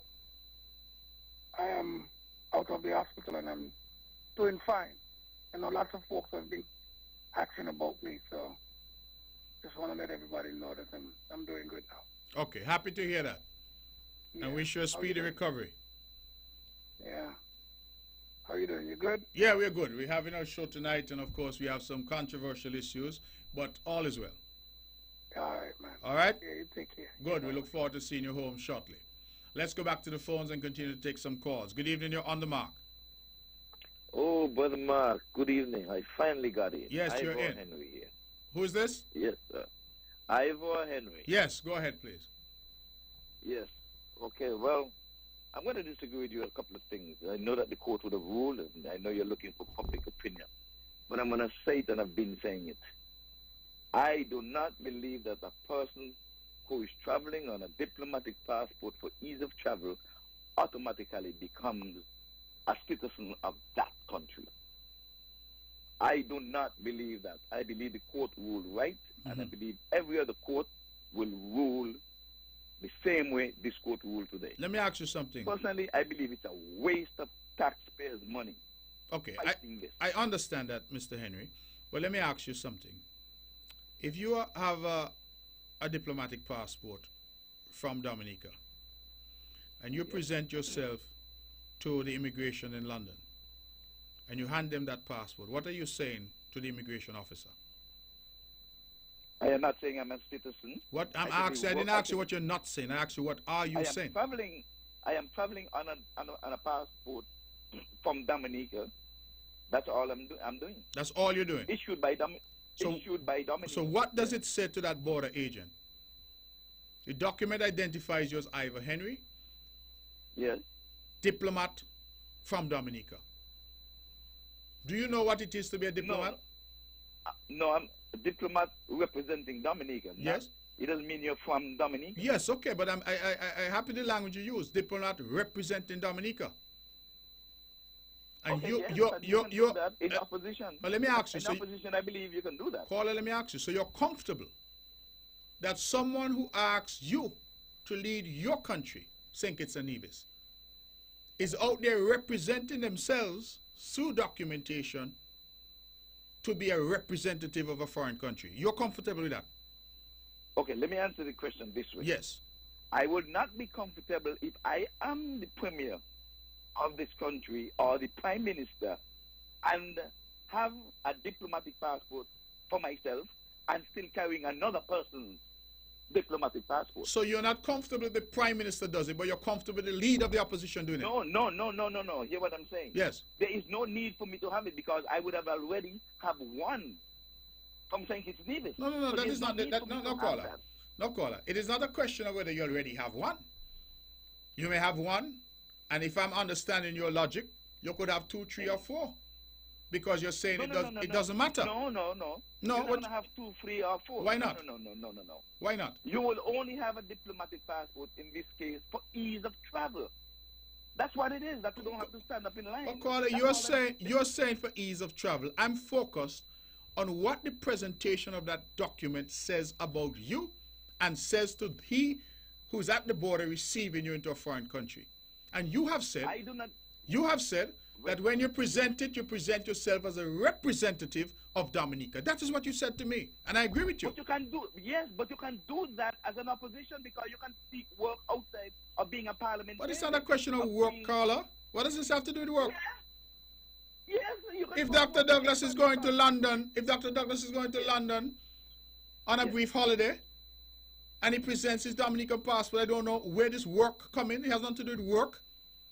But that's what I'm saying. It's just for ease of travel. That's all it is. Okay, let me go on to something else, because you're saying that the allegiance to a country it lies in a passport. America is very comfortable with Donald Trump siding with a Russian president over his own advisors. Do you think that Donald Trump is not loyal to America? I think he is. Well, I don't know what that has to do with the topic at hand. That, to my mind, is an entirely different matter. I believe that Dr. Douglas' allegiance is to St. Kitts and Nevis. And so I ask the question again. Dr. Douglas shows up. We know that Dominica has a robust CBI program just like we do. We know that we're in competition with them. He shows up at a forum and the investor says to him, I know you have a St. Kitts Nevis passport in your back pocket, and I know you have one from Dominica in your front pocket. Yes. I am interested in investing in either St. Kitts Nevis or Dominica. You, as a voter, are confident that he would say, come to St. Kitts Nevis? Yes, I am comfortable and I am confident that he will say, come to St. Kitts Nevis. Well, then you're better than most. You're better than most, because my view is that that question should not arise. And you should not have to opine on it, because no leader, no politician asking you for your vote to lead you should have any semblance of allegiance to anybody but you and your country. Don't tell me nothing about ease of travel. Who said that is sweet? Only America I know sweet. No, you're talking about swear, Carla. You see, you're going down again. You're taking me back to court about swear. I'm not interested in whether you swear. You just said swear. You just said allegiance. Yes. You just said allegiance. You could have allegiance without swearing. But I do not believe that he has an allegiance to Dominica over St. Kitts and Nevis. Well, that is your thing. I'm saying to you, here's my simple point to you. The issue should not even arise. Exactly. Hold it here. It should not arise because as a former prime minister, he should have been automatically given a diplomatic passport. Yes. So you're right with that. And he did not get it, and what did he do? What did he do? Yes. Somebody offered him one. I don't know if he asked for it, but based on what he said, they offered it. Antigua and Barbuda offered him one. Dominica offered him one because it is just not right. I understand you're saying that opposition leader. Even if I'm agreeing with you that it is not right. Two wrongs can't make a right. Listen. Exactly so. If it was wrong for not giving you mark, it is wrong for him not getting yes, now. So but what was my response? And that is what I'm saying. You're ignoring that part. My response was not to call. All this can be avoided now. Go ahead right now and offer him a passport and see if he keeps the one from Dominica. So let me ask you. So if you offer him a diplomatic passport, but caller, let me ask you. If you offer him a diplomatic passport from St. Kitts Nevis now, yes, and he keeps the one from Dominica, you would have a problem with that? I would have a problem with Why? Yes. Why? You say just a travel document. He has one from St. Kitts and Nevis. But why? You say that there's no significance to it. It is just a trip for ease of travel. So why would you have a problem with it? That's one now. Well, let me answer you. I'm answering you. Yes. He has one from St. Kitts and Nevis that marks in it the former Prime Minister of St. Kitts and Nevis. That carries more weight than just a diplomat from Dominica. Well, let me ask you this. And I believe, wait, hold on. I believe if he gets one from St. Kitts and Nevis, it will just be ease of travel. He wouldn't be representing St. Kitts because he's in the opposition. But as leader of the opposition, caller, you misunderstand, you know. Yeah. If you're invited somewhere officially as leader of the opposition, you're representing St. Kitts and Nevis?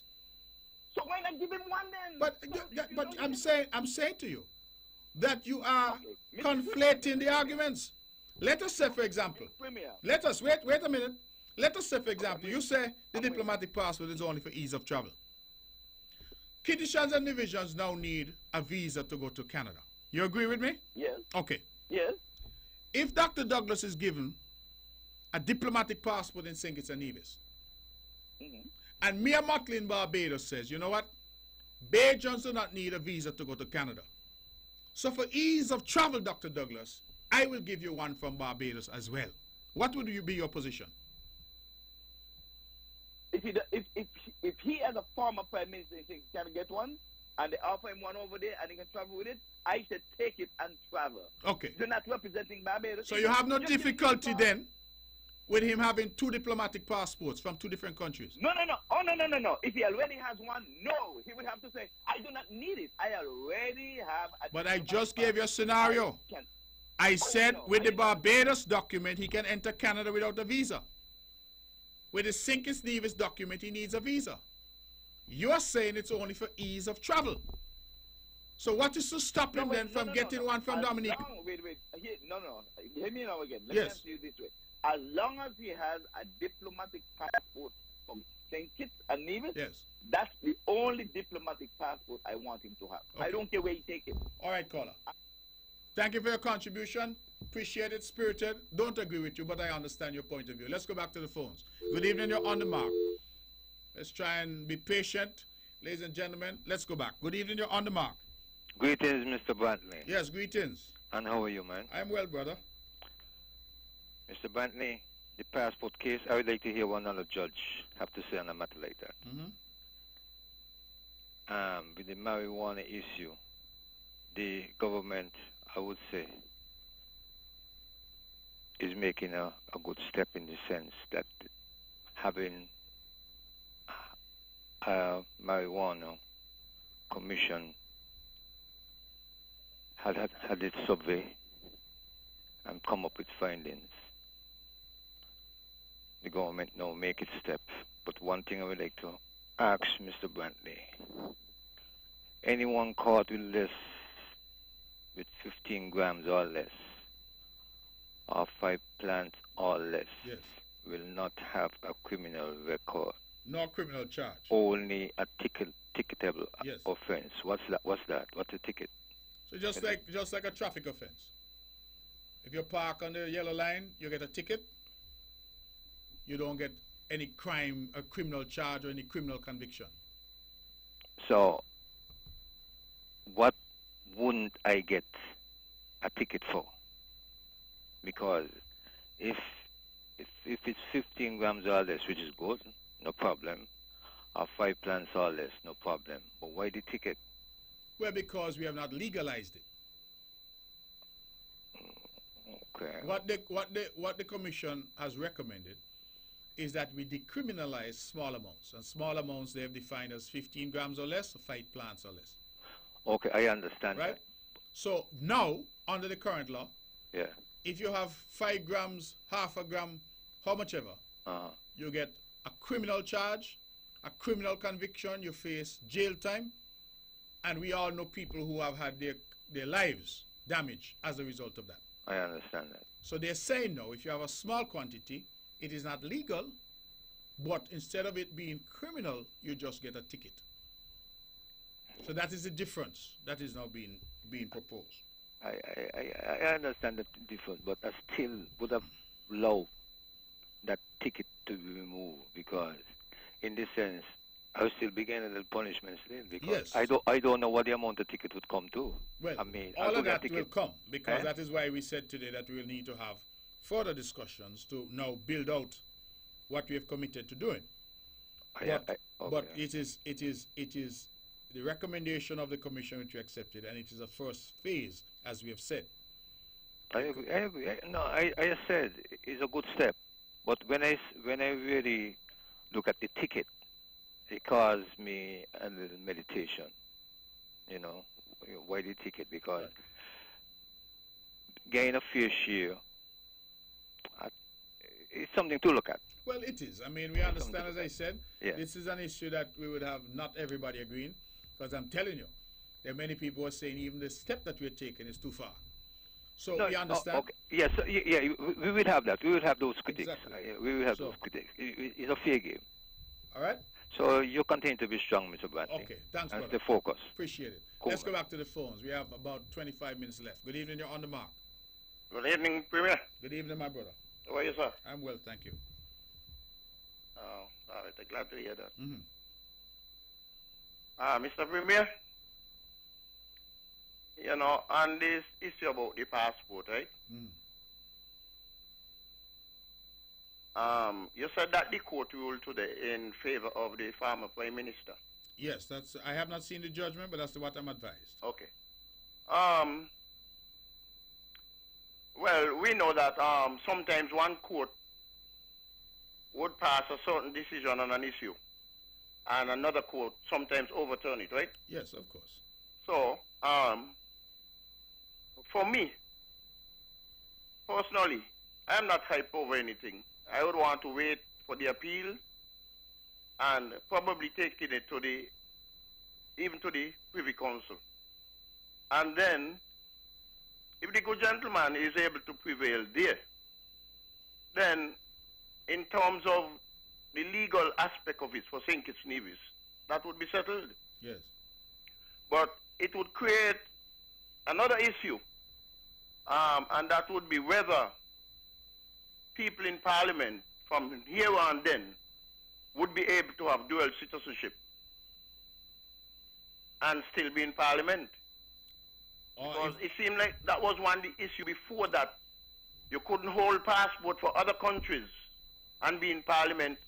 Well, you were even barred from running in an election so that you would gain a seat to go in Parliament. Dr. Douglas said it was a crime even to nominate if you were the person nominating me. Yeah. That is established. I just trying to build my point. Right. So that is established. So you see that would create a problem there. But let's go on.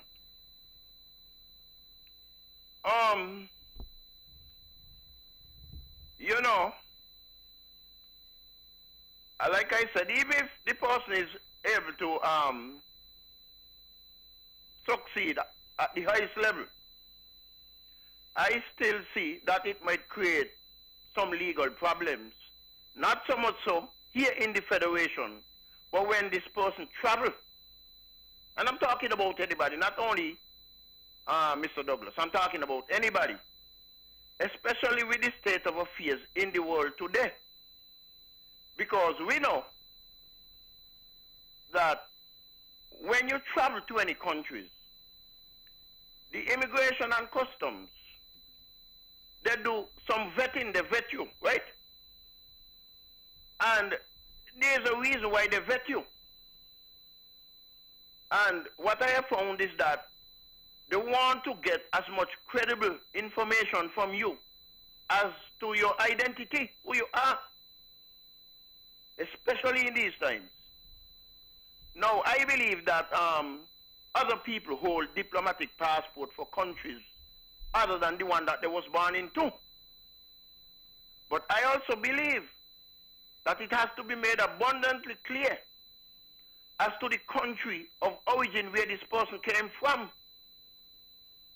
Even though you may hold a diplomatic passport for Nevis and you're from China or Russia, I feel like it has to be made clear that you're a Chinese national, but you're holding a diplomatic passport for St. Kitts Nevis. Mm. Because like I said, when you travel to countries, the immigration, they want to have a good picture as to who this person is. Now we know, especially when you have a diplomatic passport, you're granted special privileges. They don't vet you as much as an ordinary person. Yes. So, if you're holding a passport for a different country and you're just acting as though you're from that country, then to me, you're giving a wrong connotation there. I'm not talking about anybody in particular, you know. I'm just talking based on when I travel, what I see. You're making a general point, yes. Yes. Go ahead. Because the immigration officer wants to know who you are. Yes, you're John Brown, born in Russia, but for whatever reason, you're holding a diplomatic passport for St. Kitts Nevis. But they know who you are. So if you just come up and present this diplomatic passport with nothing saying in it clearly that you're really a national of St. Kitts Nevis, I don't know if this is the case with the passport that the good gentleman has, but I'm simply saying, if that's not the case, the immigration officer, after a while, is going to have some suspicion. And I believe that whoever that person be, eventually may find themselves in some legal problems when they travel to other countries.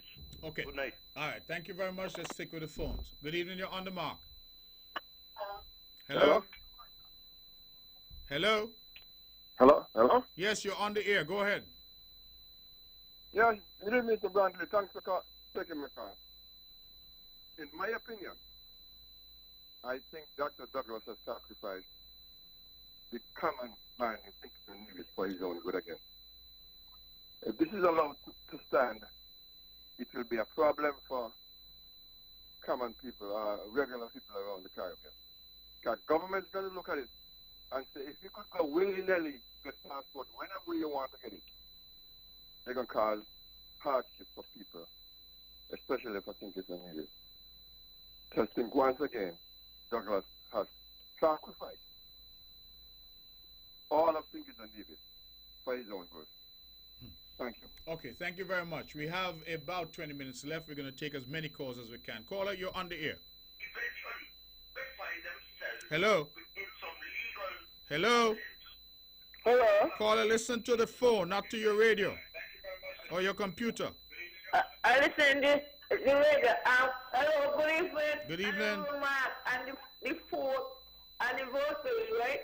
And I listen in with the passport and everything. But I don't tell them the Douglas the passport too. And they could have gone over with the tier 5 passport thing reach. And he come today and he had a little motorcade. And tell Mr. Mark, he and him will live good. Because we are one country and one federation. And have a good evening, John, to everybody. Okay, thank you so much. Thank you. Let's stick with the phones. Good evening, you're on the mark. Hello, good evening, Mr. Bradley. Good evening, you need to lift your voice, and please. Good evening to the listening public. Mr. Bradley, these two gentlemen that called in there trying to make a useless case for Dr. Douglas. Because or even before we started, Dr. Douglas agreed with what you were saying. Dr. Douglas is the one that made this thing illegal, criminalized it. He himself believed that it's a criminal act. I mean, he did it in Parliament when he was the one that spearheaded this thing in Parliament. So he himself really believes that it's a criminal offense. So I really don't know, and I wouldn't like to. When I heard the news today, I said, "This is an appeal. This is something that's good for appeal," and I'm gonna follow it because I want to know what's going on with it. Okay. Yes, yes, sir. Caller, you there? Yes, yes. I'm asking everyone the same question. Let me ask you. If I come to you and ask you to be your leader and to represent you, and I have my St. Kitts Nevis passport in my breast pocket and a Dominican passport identifying me as a representative of the Dominican government in my hip pocket, would you be comfortable? Mr. Bradley, no, I would not be comfortable. Okay.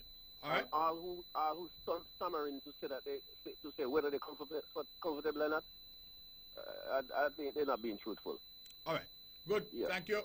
Okay. All right. Ladies and gentlemen, if you just tuned in, you're listening to On the Mark. I'm your host, Mark Brantley, and this is Straight Talk. On the Mark. Every Wednesday we're here from 8 to 10, and you must be listening to the Eastern Caribbean's only powerhouse, VON Radio, the voice of Nevis, 860 on your AM dial or www.vonradio.com. We are taking your calls at 869-469-1616 and 869-469-1700. The hot topic tonight, Dr. Douglas and his diplomatic passport, the ruling of the court today in his favor. It is said that will be appealed, but we're trying this case in the court of public opinion.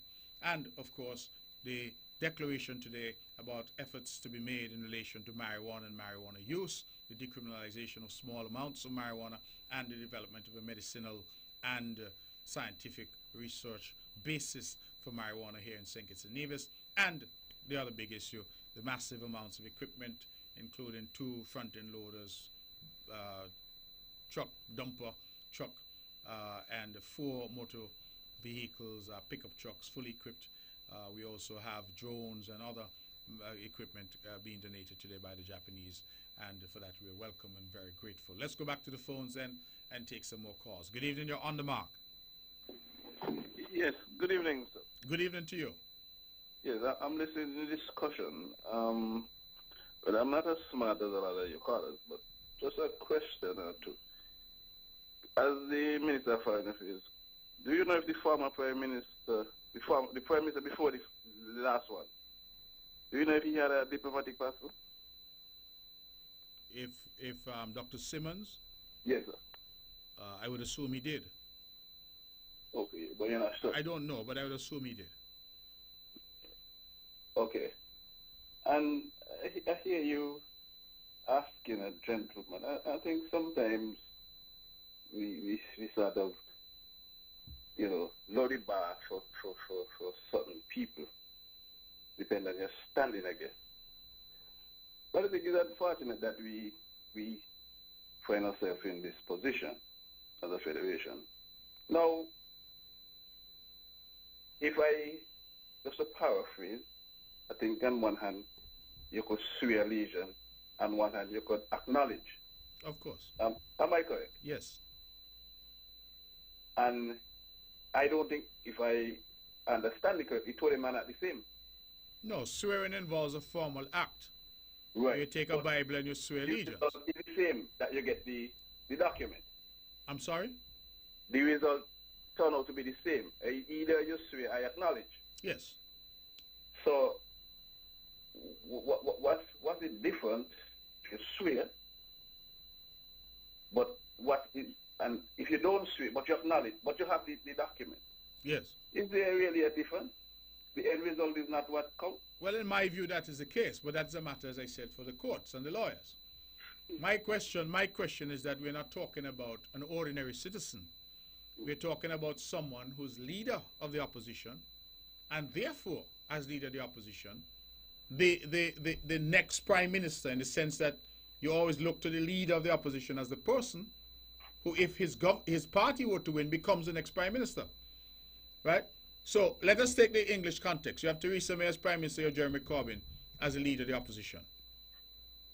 And I would be interested to know what the English people would think if they find out Jeremy Corbyn travels on a passport from St. Kitts Nevis. I mean, people are running on all around and wrapping themselves. But I see the matter as a very simple matter. Somebody who comes to you and says to you, I want you to vote for me, invest your confidence in me, and give me the privilege to lead you. Someone who will make decisions for you, someone who you put in a position to make your life better, and therefore to have his or her allegiance 100% to you, undivided to you, now is carrying one passport in one pocket, a different country's passport in another pocket, and who knows, maybe a third or fourth in the other pockets. Do you as a voter feel comfortable that that person is 100% loyal and his attention is undivided and that he's committed to you and only to you? That is a simple question. Some people are saying, yes, they're comfortable, that despite you have 10 passports, that the allegiance is to St. Kitts Nevis. I am saying that the voter, the electorate, should not be placed in that position. And that is why when I was denied a diplomatic passport, it never even crossed my mind to go elsewhere to look one.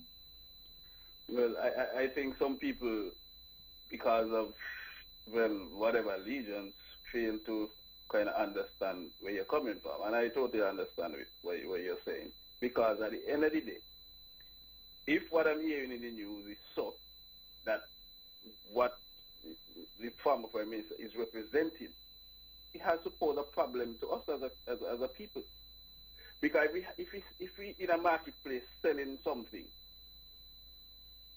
and both of us from the same country, but one is promoting whatever the other country is selling as opposed to his country, that has to be a problem. I can't see it no other way. And I don't know why people trying to make an end run around the issue. I mean, we have to be fair and call a spade a spade. I'm sorry, but the way I see it is a smart way to continue in this episode with this passport issue, because I mean, I don't think nobody is just going to be a better farmer or whatever prime minister, whatever leader or whatever party. Nobody will just give you a passport for the sake of giving you a passport because you want to travel.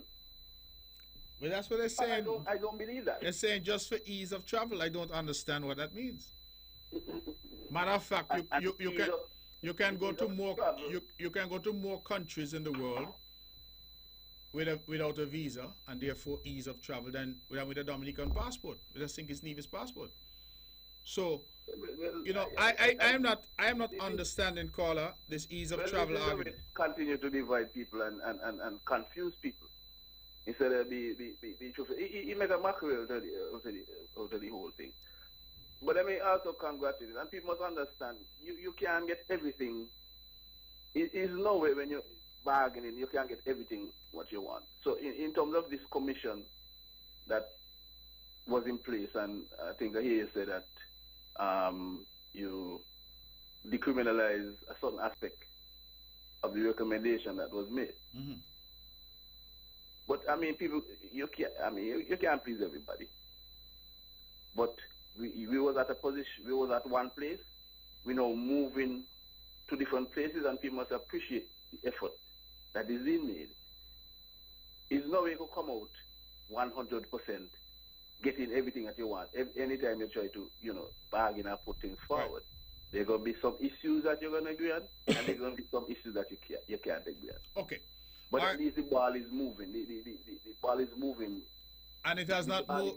And it has not moved in 50 years. So, I think that movement is important. Appreciate that. Okay. But anyway, I always continue to listen. That's how they'll put me to sense. Thank you very much. We have 7 minutes left. Let's go back to the phones. Good evening. You're on the mark.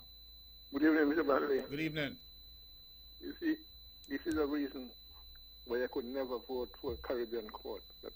Why? Never. Why? Because it is judges like these going to be sitting in those courts. I mean, you mean... Yeah, but call. Anyway, you make your point. No. Don't change my mind. I would never, ever have any confidence in no judges in around this area here. None in the Caribbean court. So you think a judge in England always gets it correct? Plain. Just like the boundaries. Plain. And you mean a judge going to say, this man went in Parliament and passed laws that people in Parliament shouldn't have an American passport dual, and then went and get one and still get away with it? It is ridiculous, man. Ridiculous. Okay. I think that we can say that we disagree with the decision. It is being appealed, and that's a process that's available to everybody. If Dr. Douglas had lost, no doubt he would have appealed as well. But it's a different thing to say that because you don't agree with a decision, that's a justification for saying no CCJ. Because inherent in that is the argument that every decision a judge in England comes to is correct, and that is not true either. Judges are just like all of us. Cases are presented. They view one thing one way. On appeal, that's why we have courts of appeal. So let us not conflate the two, but I understand your point of view, albeit I do not think it has anything to do with the CCJ, because I have not heard anything yet said about the quality of judges in the CCJ. They are top-notch and on par with anybody in the world. Let's go back to the phones. 5 minutes left. Good evening. You're on the mark. Hello? Hello? You're on the mark. Listen to me, not the radio. Man, the problem is, right? The problem is, with Mr. Douglas, it is time after the election when he went and get a diplomatic pass. It was just a month. Then he will end a time pass. Once he don't want to look at diplomatic passport, that is what look bad on it. Okay. All right. Thank you very much for that. We have 4 minutes or so left. Good evening. You're on the mark. Blessed greetings, Honorable Mark Grandy. Good evening to you. Raise your voice, please. I hear you. What will position be anyhow at this moment? Well, I set that out earlier, caller, what the government has said. I missed it. What happened? I was driving and I wasn't getting you clear. Caller, the difficulty now is we're coming to the end of the show. So it's difficult. What I can tell you very quickly is that the proposal is to change the law to allow for medical use and for scientific purposes to decriminalize less than 15 grams or less than 5 trees. So, because we start at time, let me just say now. So what you are telling me, that we will continue the abuse upon the citizens of these small islands to continue to imprison them for possession of God, creative bush in natural state, Honorable Mark Grandy. Well, there will be no prison and no criminal conviction if you have less than 15 grams or less than 5 trees, less than 5 plants. That becomes a non-criminal offense. It becomes something that is ticketable. Okay? Uh-huh. All right. But listen, if you listen to repeat of the show tomorrow at 1 o'clock, you'll hear the whole story. Yeah, but give thanks for start somewhere, but we ain't going to stop at all until we get total freedom for the whole, because the laws against the whole Honorable Mark Brantley, it is a lie. Okay. No. I understand that. I understand your position clearly. As I said, please listen. It is coming to the end of the show. Listen tomorrow, 1 o'clock, right here on Von Radio. You get the full gist. We have 3 minutes left. Let's take some calls. Good evening. You're on the mark. Hello? Okay. That post isn't there. Callers, we can perhaps take another call at 869-469-1616, 869-469-1700. Let's try this caller. Good evening. You're on the mark. Good night, Honorable Mark. Yes, quickly. Good night, Mark. Yes, go ahead, quickly. Yeah, Mark, that's why we can't be up on the laws, them, right? Because, Mark, you see that an opposition leader have a diplomatic passport to the next country where he refused to present a diplomatic passport to you when you was the opposition leader. Now, he competes with the CBI program here now, representing Dominica as the opposition leader, you think it? I want to know that any judge in the common sense and in the jurisdiction could overrule that passport with Dr. Douglas representing the Federation going out there and representing Dominica at the same time as the opposition leader. Mark, you have a wonderful night. All right, thank you very much. As I said before, and I will say again, I will not join anyone in criticizing the judge. I will not join anyone in seeking to say that the judge did anything wrong. The judge has made a decision. And when a decision comes that you like, you shouldn't rejoice, and then when one comes that you don't like, you start to abuse the judge. You understand? There's a process. There's a court of appeal, and there's a final appeal to the Privy Council in England.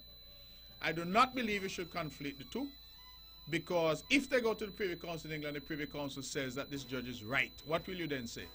You don't want to go back to England? So let us adopt a mature position in relation to this. The court will do what the court needs to do. I am saying that this is an issue that the court of public opinion must look at. The court of law will rule, and we must respect what the court of law says. But the court of public opinion, and I leave you with the one question I've been asking all night. If a man comes to you having a passport for St. Kitts and Nevis in his front pocket and a passport for Dominica in his back pocket, are you sure that you can trust that man to represent you and only you? If you have a doubt in your mind, then it means to me that you must tell that man, go away from me until you get yourself sorted out and that you know who it is you're representing. Because when a person comes and asks to be your leader, they must have untrammeled, undivided attention and commitment to you and your law. That is our show for this evening. We thank all who called, all who were part of it. The phones were lit up tonight. We're sorry we don't have more time, but when the band strikes up, we have to go. This show is rebroadcast tomorrow right here on Von Radio. 8:60 in your AM dial, www.vonradio.com at 1 p.m. Tune in. If you liked it tonight, who knows? It was so nice, maybe you do it twice. That's our show. Thank you. Good night, and God bless